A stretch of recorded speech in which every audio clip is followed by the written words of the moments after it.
Hello, today we are going to continue solving problems on percentages. In the previous lesson, we agreed that if the problem condition tells us that interest is increasing, we indicate it with an up arrow.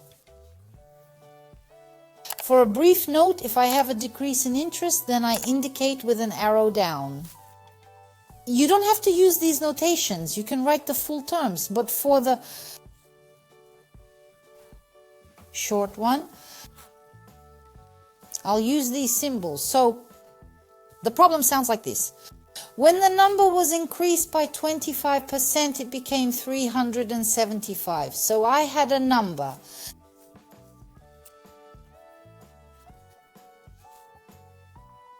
And when that number was increased by 25%, the result is that I had a number 375. In the answer, we need to write down the number, which means that our number is unknown. Remembering the algorithm of working with such problems, we have to determine what will be 100%, that is, what we will be, what number we will take as 100%. If here we need to find a number that has been increased by 20, this is very important. This is the number that has been increased by 25%. That is this number. The number itself, that's the 100%. And we don't know that number, so I'll then denote it by X. I'll rewrite it again. And now, our unknown number has been increased by 25%. What is it? If it's increased by, then 100% plus 25%, that would be 125%. Then I have 125%, which equals the number 375. And notice again on our record, which is the number one column, the percentages under the percentages. Now, we can leave it exactly as it is and solve our equation using the letter N. Let's use the letter N. What happens in this case? Let's use the rule of proportions. N multiply by 125%. Again, I write percentages to see in the result what I got. So N times 125 equals 100%.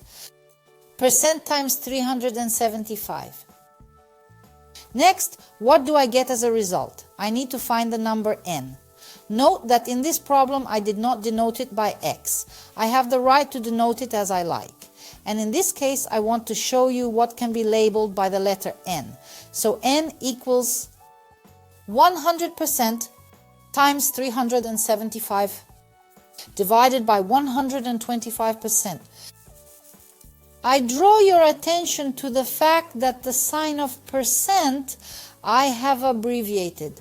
And in my answer, I won't have a percent, I'll have a number, which is what I need. I need a number. So we're doing it exactly right.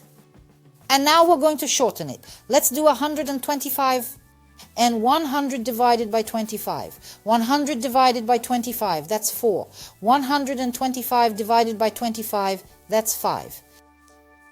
Rewrite 4 times 375 and divide by 5. Again, please note that we have no percent signs in the result. And now we're going to abbreviate. 375 and 5 we reduce by 5. This leaves me with 1 here, and this leaves me with 75. And then 4 is multiplied by 75. It's easy to multiply 75 by 2. That would be, and again by 2, it would be 300. And the number 300 is going to be the number that we write down in the answer.